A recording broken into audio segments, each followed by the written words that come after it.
All right, 30 waiting. minutes? All right, record. 30. Yeah, let's keep it at 30. All right, we're starting in 3, 2, 1, go. Hello and welcome to the EFM Health Club Podcast for another week and another year. As always, I am joined by both Wade Brady and Jason Jesusius. How are you guys? Good, thanks, Justin. How are you? Thank you, mate. Yeah, excellent. Happy New Year to both of you. And Happy New Year to you, Justin. Straight back at you. We are starting off another year. My name, of course, Justin Waring. I'll be your host again this year.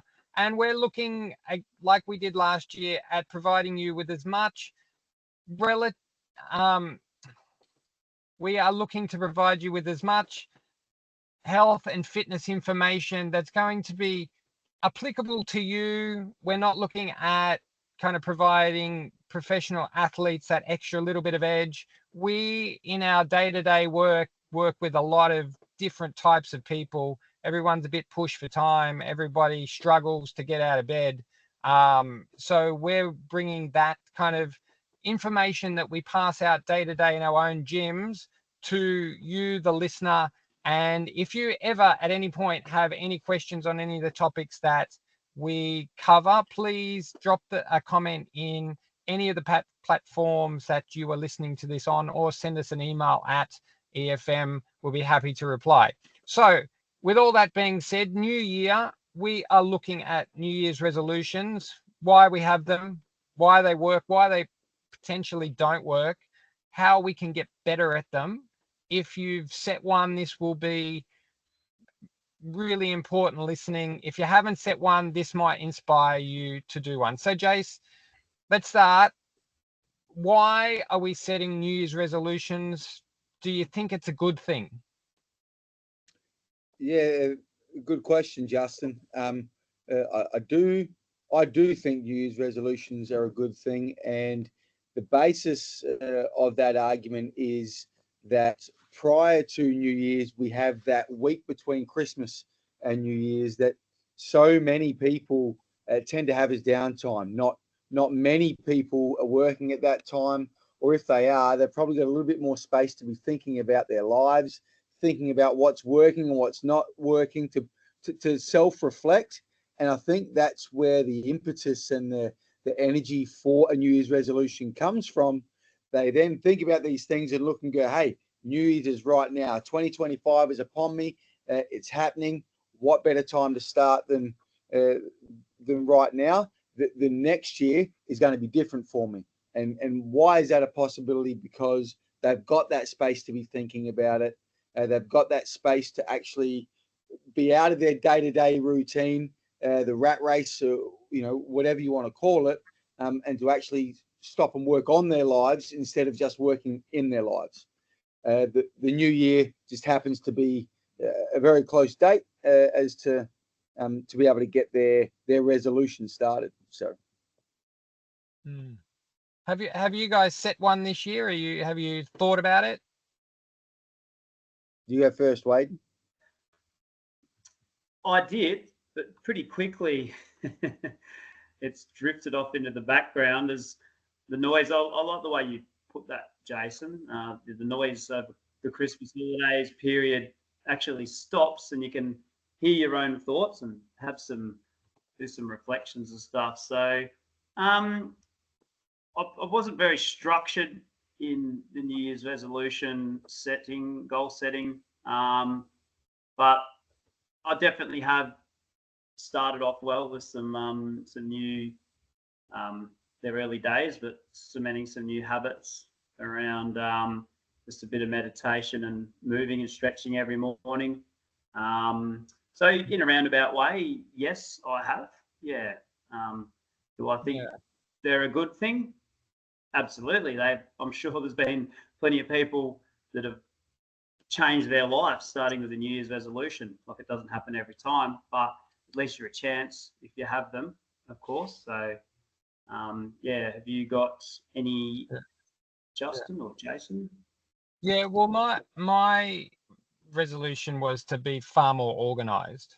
And that's hard to kind of quantitate. But so one of the things that I've gone back to is a physical paper diary that has times in it so that I can section off my day into times. I know when I've done that in the past, I'm at my most efficient getting things done, putting in times for everything so that I don't kind of get a spare moment and think, yeah, what am I going to do now? My plan and my goal for this year is to have everything planned, particularly during the work days. Weekends are a little bit different, but during work days, to have my day planned and what I'm going to get done and what I'm going to achieve. So my ultimate goal is to fill in that diary every day. Like, that's a really, really simple goal and should be achievable. I didn't do it yesterday, so I'm already not batting at 100%, but that's my goal.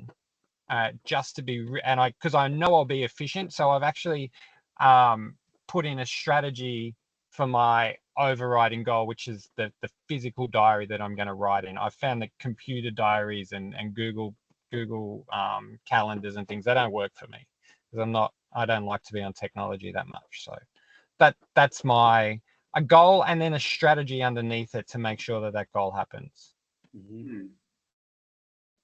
So mine is, I guess, a couple of things. The first and foremost is to take better care of my body battery. So for me, that's getting enough sleep and getting the balance between work and the rest of my life, so that I can be at my best more often. So probably the key one there is making sure I'm getting to bed on time, and then I'm set up to get to bed on time. That involves a little bit of what you're talking about, Justin, which is being organised, with whether it's my nighttime routine or having meals prepared in advance, etc. The other one is also health related, and that's also related to looking after my body batteries. Is put myself in position to have some more exercise structure. So I know what days and times I'm going to train. So keeping my diary is going to be important, and planning those workouts in advance.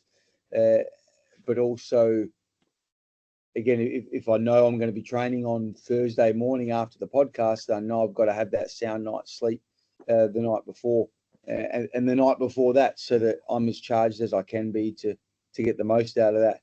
Why is that important to me? Obviously, my health is important to me. This is what we do.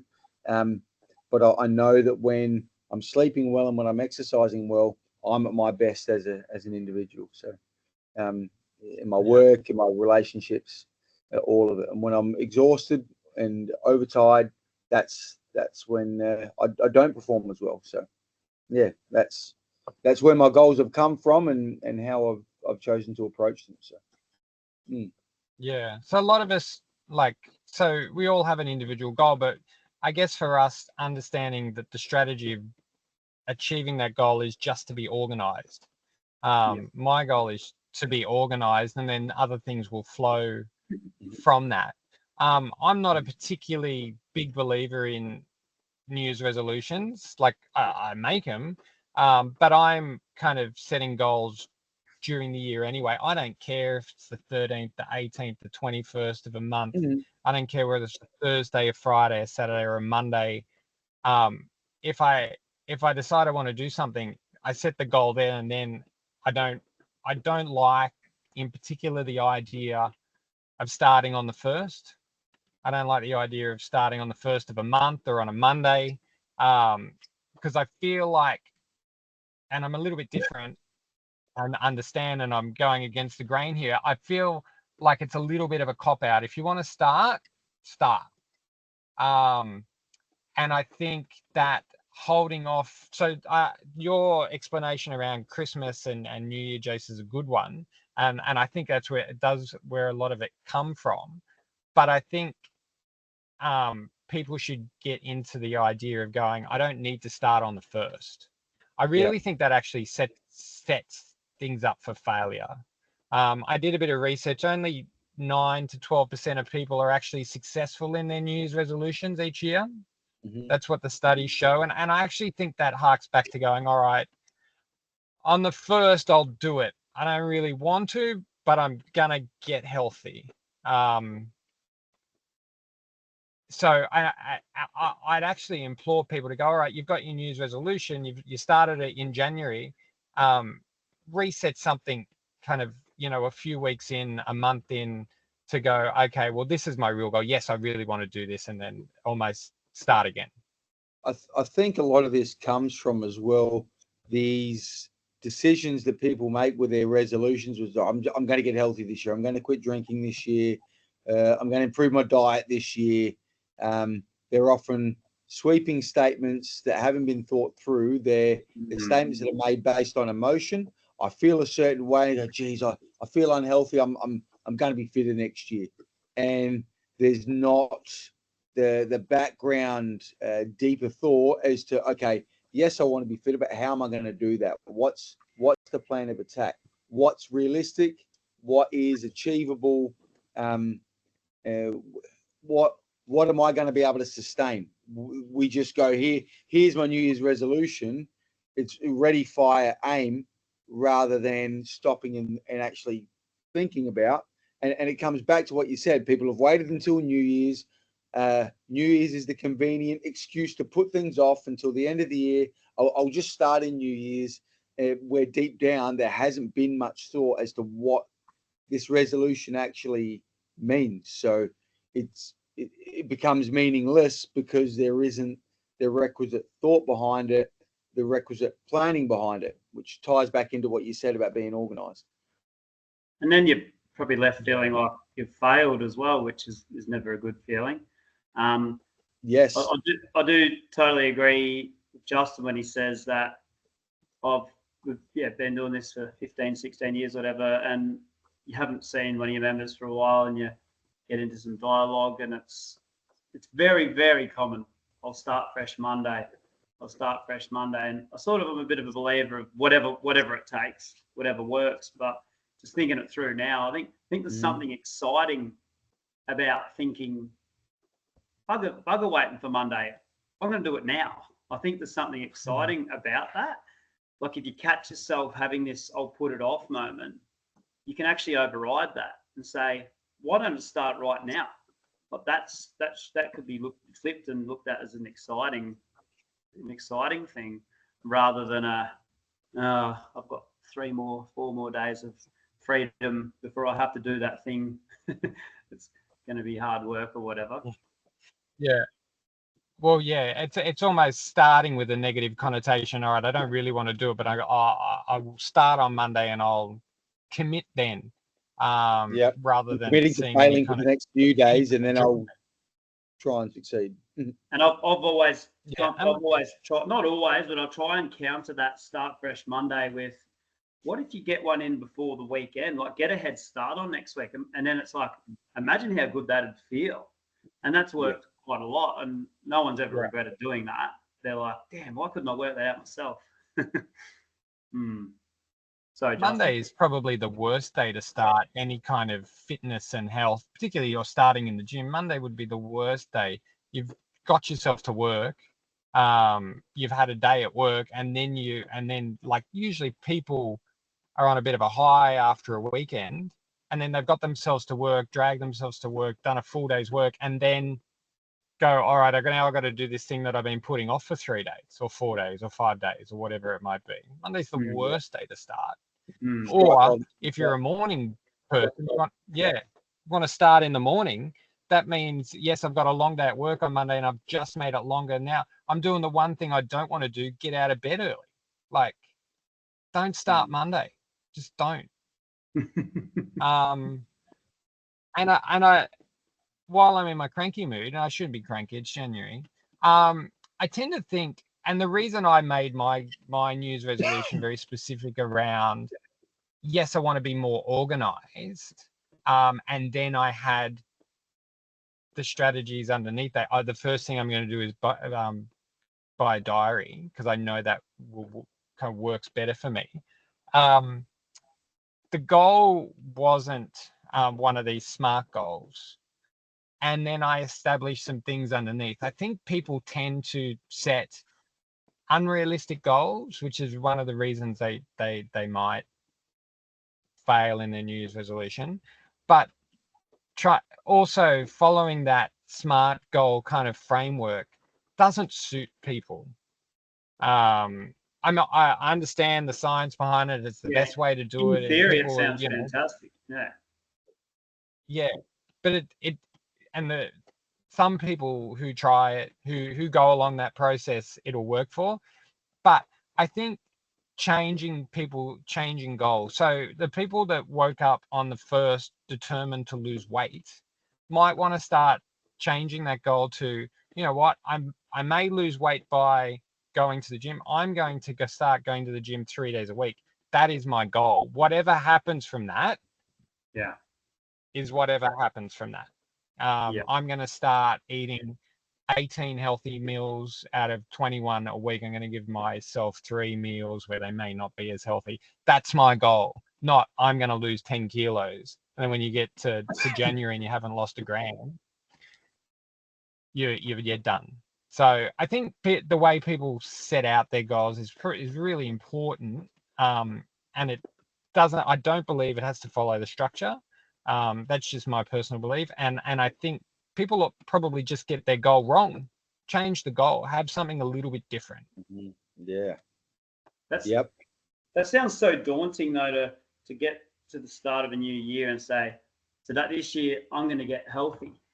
It's like, whoa, man, where do you start? And that's the whole thing. Like, where do you start? If you start with something small that you can do and you can identify, and it's really something you can do without being any chance of failure. One of mine, actually, which I remembered, is rather than snacking, and I'm not a big snacker, but it's usually potato chips hiding away in the cupboard. The trick is don't buy them in the first place. But hummus, chop a bit of carrot and capsicum, and that's just a easy thing. And then for someone that's got a big overhaul to do, from not moving, not eating well, it's just that, I don't love the term, but it's a little win, and you can feel good about that. And then you think, well, what's the next thing?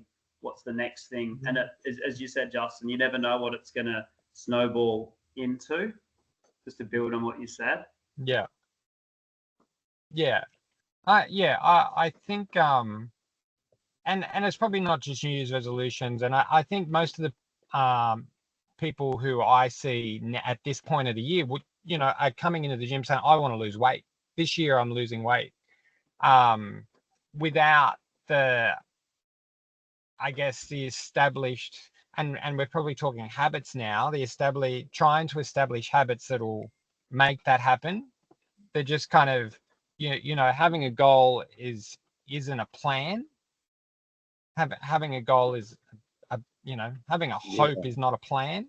You've got to have a bit of a plan. So have a kind of a rough goal there, but your actual plan should be, I think, the goal. I want to have a plan to go to the gym, to eat healthily, to walk more, to those planny bits are the goal. That's what I actually think. I've seen the people who have been successful in achieving things in my gym. That's what they've done.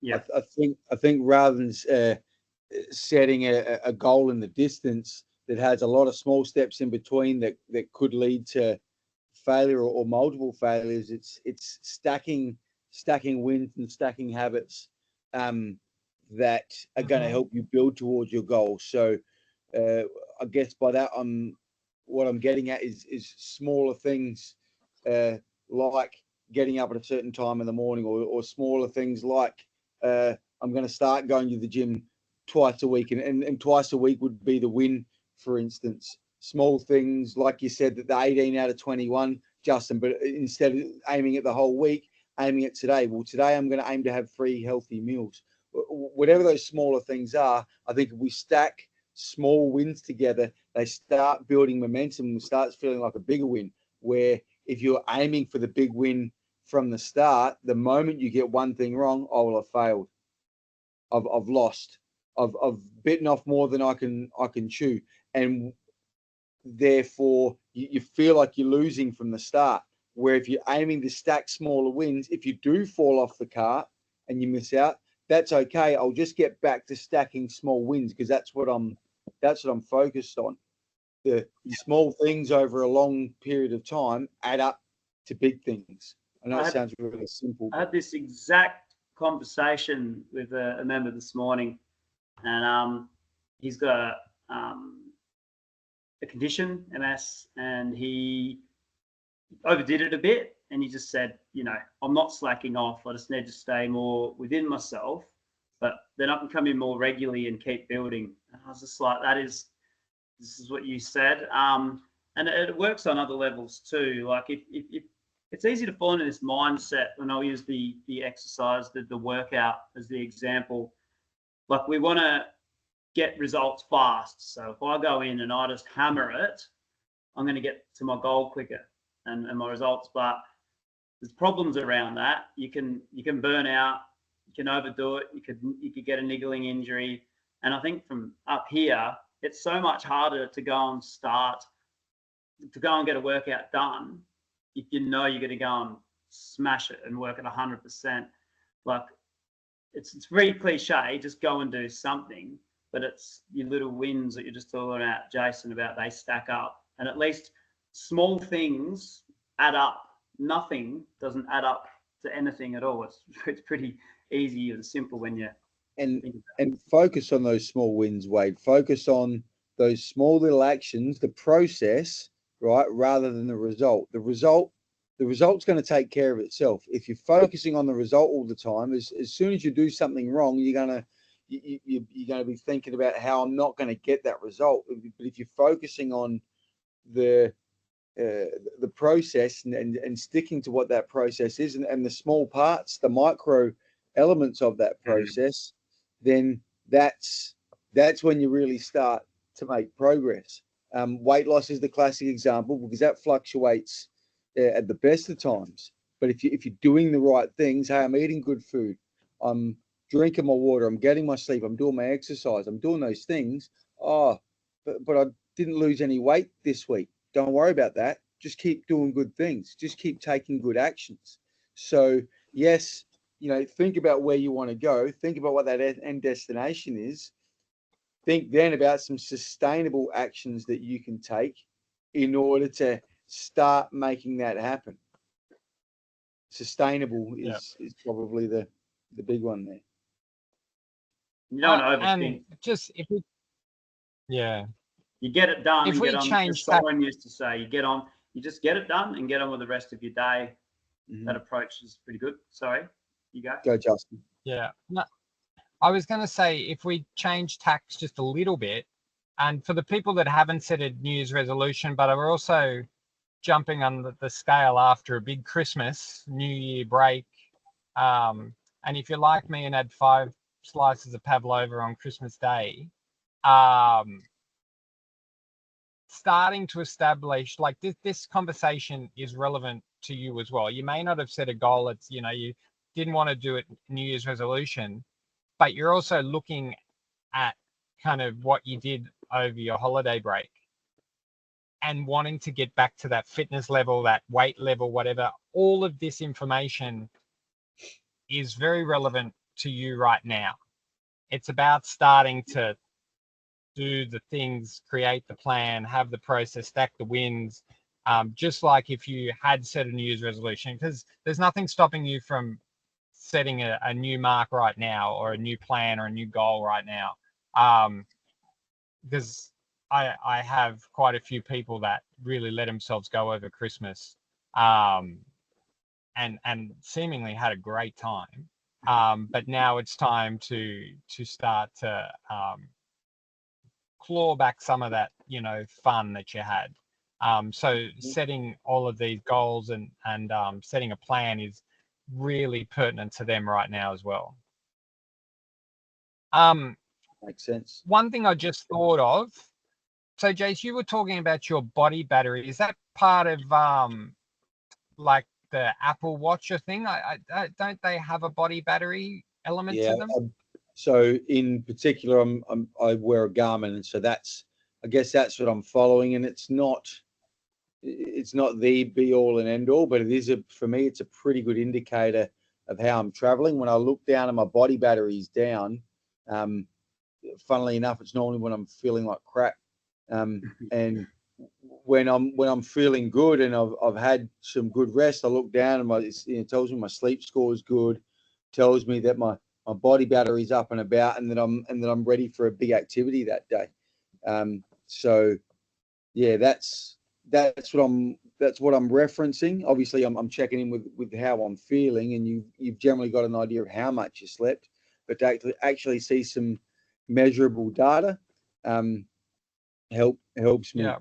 And drives me. Like I'm driven by numbers. So to be able to go, right, I'm normally average 5 hours sleep during the week. If I can bump that up to 5.5 to 6, that's going to make the world of difference to me over the course of a year. That's huge. So yeah.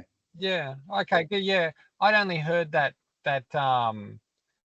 phrase someone mentioned in the gym just this week. I'd never heard of that before because I don't wear any electronics. I don't have an Apple Watch, or I don't have any of those wearables. So I'd never heard that before. But that's interesting. Maybe people that have got some Christmas money in a card might be something, to invest in. Might be depending on how much Christmas money you got, something that could keep people on track. Because I believe these wearables are, people do find a lot of motivation in having them. Yes. Yeah, I think so, and especially I reference myself as being driven by numbers. A lot of people are driven by data, and if they can see it, if they can measure it, that can help people with their tracking. I also know that numbers can scramble other people, so tracking data isn't for everybody. Yeah. Well, I guess in terms of staying on track with the New Year's resolution, having a wearable data and being able to track your body battery, regardless of how that algorithm sorts that out, is probably maybe one of the techniques that people can use to keep themselves on track if they have a health and fitness goal. Yep. Yeah. Yeah, and I think there'd be a group of people that don't. They think they know, but you don't know unless you try it. And I was one of those. I'd tried a couple of different ones, and I felt like I put too much pressure on myself to meet the numbers that I put on myself, and I found it stressful. And that's where I stumbled across MyZone, as in they put it in front of me and tried to sell it to me, and I gave it a go. and I thought, if I do what they tell me to do and get the certain number of points, I get a free thing. Okay, I'll have a crack at that. So, and then I found that it was another accountability tool, but I felt like it's such a much lower level of pressure. Yeah. And I thought it had this cute little point system attached to it. I was like, oh, isn't that cute? And I thought it was a bit of a laugh. And then I'd tell people the jokes turn around and the joke's on me, because I reckon it's kept me consistent for 6 years now. And I think, and I say this, I don't know if I've said it on the podcast, but everyone, no matter who it is, they fluctuate with how much they train. Okay.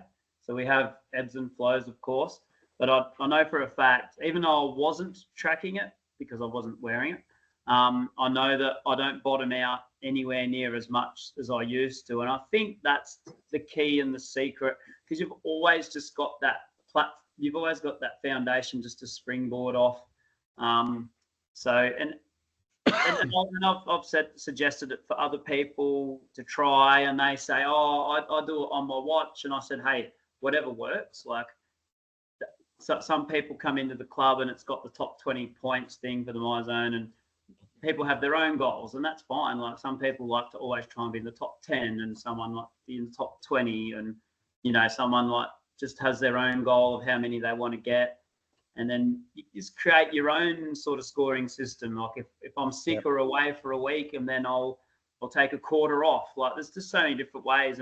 But if you have no tracking device, then you've got no way of measuring it, which is pretty obvious. Yeah. But I'd just giving it a try, or speak to people that wear the things and say, how does this work? Like how does it work for you? What do you like about it? Mm-hmm. And then that might make you a little bit more open to the idea of trying something. Yeah. Well, I think it's about, as we said, if you've got your goal, if your goal is correct for you, having a plan and a number of strategies. It's really about strategies, and the Garmin body battery and the MyZone and whatever you use, and my physical, like we've got the full range of things here, and I'm still a dinosaur wanting to write things on paper in a diary.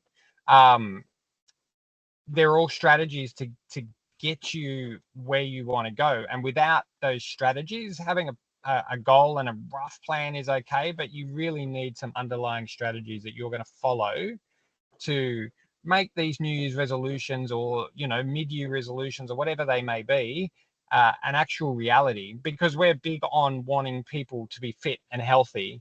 And again, that's one of the bigger New Year's resolutions that come around, to be fit, healthy, lose weight. But we know people aren't. There's a huge population out there that just aren't, and we'd like them to be. So we're passionate about this space, and we're trying to, I guess, influence, and I'm not sure people need any more information or education, but we're out here offering it. But make sure you have those strategies to get you where you want to go, because otherwise, a plan without strategies is just a hope, pretty much. Take the time to put some thought into what you want and why, and how you're going to go about it, rather than just throwing out the geez, I want to be healthy this year. I think that's the crux of it for me anyway. Absolutely. One of the powerful ones we have a club here. So just quickly, it's just simply tracking visits. You don't even have to go and buy any fancy stuff. Just I want to do 3 a week. That's 150 in the year. We keep a track. We write the names on the wall every time someone gets to the new milestone, and that is incredibly powerful, and it's very simple too. So keeps it simple. Yeah. Well, if you need any help and you're anywhere near an EFM Health Club, please pop in. The trainer there on the day, or the franchise, will be more than willing to help you get to where you want to be this year. Most people want to have a big year. The year starts with excitement. We're a couple of weeks in now, and now the work has to get started. So visit your EFM Health Club if you're near one. We also have a lot of information online. If you go to YouTube, there's the EFM Fitness Online that I've started, and we all have content both on Instagram, Facebook, all on YouTube. So if you're looking for information, programs, things that you think you might need extra information on, go and visit any one of those sites, or drop into your EFM Health Club. That'll do us for today. Thanks, boys. We're off and running for another year. Go, Jason. I was just going to say, and go back and listen to our other podcasts, because there's plenty of good information there too, Justin. Yeah, absolutely. I'll edit all this bit out. Sorry, mate. Go. Yeah. That'll do us for another week. Thanks, boys. We are the EFM Health Club Podcast. We'll catch you next week. Thanks, fellas. See you, mate. See you, Jace. I actually do have to go. I got to go get my kids, boys. So